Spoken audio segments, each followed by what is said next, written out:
হরিশঙ্কর তৃণমূল কংগ্রেসের কেন্দ্রীয় কার্যালয়ে আমাদের সর্বস্তরে নেতৃত্বরা আছেন। প্রবীণ থেকে আরম্ভ করে নবীন থেকে আরম্ভ করে বর্তমান প্রজন্ম প্রত্যেকেই আছে। সবাইকারই সম্মিলিত প্রচেষ্টায় দীর্ঘদিন ধরে একটা ঐতিহ্য আমরা বজায় করে চলে চলেছি। আপনারা তো জানেন ভারতবর্ষের মূল মন্ত্র কি? নানা ভাষা, নানা মত, নানা পরিধান, বিবিধের মাঝে দেখো মিলন।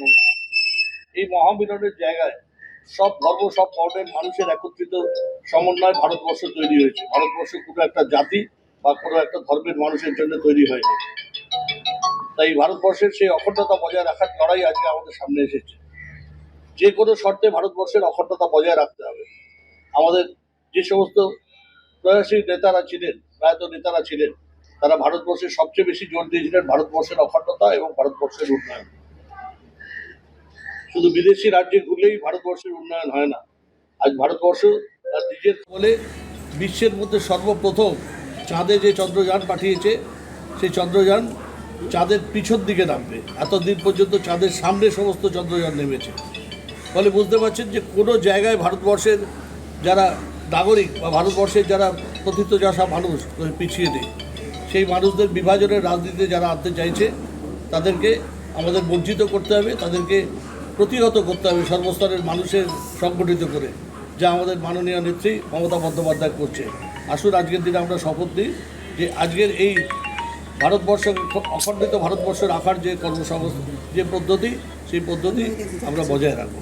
মিড ডে মিলের মধ্যে দিয়ে খাদ্য সমস্ত রাজ্যে একদম পুঙ্খানুপুঙ্খভাবে পালন করছে। যেভাবে সংসারে মায়েরা আগলে রাখে নিজের সংসারকে, সেভাবে পুরো বাংলাকে তিনি আগলে রেখেছেন। কিন্তু তার প্রেক্ষিতে আমাদের লড়াই কিন্তু চলছে কেন্দ্রীয় সরকারের বিরুদ্ধে। রান্না করা, ঘরকন্যা করা, তার বাইরে জগৎটাকে দেখেনি। তাদের আজকে তিনি মমতা বন্দ্যোপাধ্যায় তাদের বাইরে এনেছেন, সামাজিক স্বীকৃতি দিয়েছে, চলেছে প্রতিটি ক্ষেত্রে, শিশু থেকে বার্ধক্য পর্যন্ত প্রতিটি ক্ষেত্রে তিনি 67টি প্রকল্পের মধ্যে দিয়ে বাংলাকে এগিয়ে নিয়ে চলেছেন। 11 সালে ক্ষমতা আসার পর থেকে তিনি আজ অব্দি বাংলার প্রতিটি স্তরে উন্নয়নের যে উন্নয়নকে যেভাবে প্রতিষ্ঠিত করেছেন, তিনি বাংলার ঘরে ঘরে মহিলাদের জন্য যা কাজ করেছেন, শিশুদের জন্য, ছাত্রছাত্রী বলুন, বৃদ্ধা বলুন, সাধারণ মানুষ থাকার সামনে দাঁড়িয়ে আমাদের অঙ্গীকার, অন্যায়ের বিরুদ্ধে আমরা সোচ্চার হবই। যেভাবে মণিপুর দেখলেন আপনারা, কিভাবে মহিলারা নির্যাতিত হলো, কিভাবে অত্যাচার হলো তাদের উপর, আজ অব্দি কেন্দ্রীয় সরকার কোনো পদক্ষেপ নিলে না।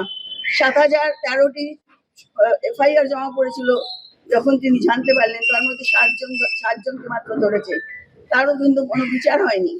এইভাবে দিনের পর দিন আজকে গুরগাঁও জ্বলছে, মণিপুর জ্বলছে, ভারতবর্ষের বিভিন্ন প্রান্তে আগুন জ্বলছে, তার জন্য তার কোনো চিন্তা নেই।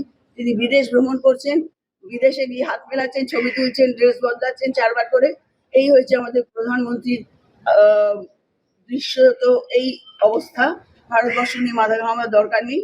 সুতরাং আমরা এর বিরুদ্ধে লড়াই, যেভাবে মমতা বন্দ্যোপাধ্যায় লড়াই করছেন এবং সেভাবে তার নির্দেশে আমরা এই লড়াই এবং সংগ্রাম দিয়ে সমাজকে তৈরি করা, যেটা আমাদের নেতৃত্ব শিখিয়ে গেছেন। সকলেরই একটাই আমাদের কাছে আদর্শ প্রতিষ্ঠা করেছেন যে আমাদের সাম্য এবং অহিংসা এবং বিভাজন, হিন্দু মুসলিম জাতপাতের বিভাজন, এটা রাখতে চলবে না। সকলে মিলে সাম্প্রদায়িকতার মধ্যে গিয়ে এক হয়ে ঐক্যবদ্ধভাবে দেশকে বিভাজনের রাজনীতি করছেন। তারা এলাকার ভারতবর্ষের উন্নয়ন কোনোটাই করেনি। যে কথা দিয়ে তারা ক্ষমতায় এসেছিল, তারা সেই কথা রাখেনি। কেন্দ্রীয় সরকার, বর্তমান কেন্দ্রীয় সরকার অনেক আশা আমাদের দেখিয়েছিলেন, স্বপ্ন দেখিয়েছিলেন, বেকারত্ব দূর করবেন, প্রত্যেকের আর্থিক অবস্থার উন্নতি হবে, মূল্যবৃদ্ধি হবে না। ওদের পাশে থাকুন, মানুষের পাশে থাকুন। এইভাবে দেশমাতৃকার বন্ধনের মধ্যে দিয়ে আমরা চলবো। সকলকে আমার আন্তরিক ধন্যবাদ, জাতীয়তাবাদী অভিনন্দন।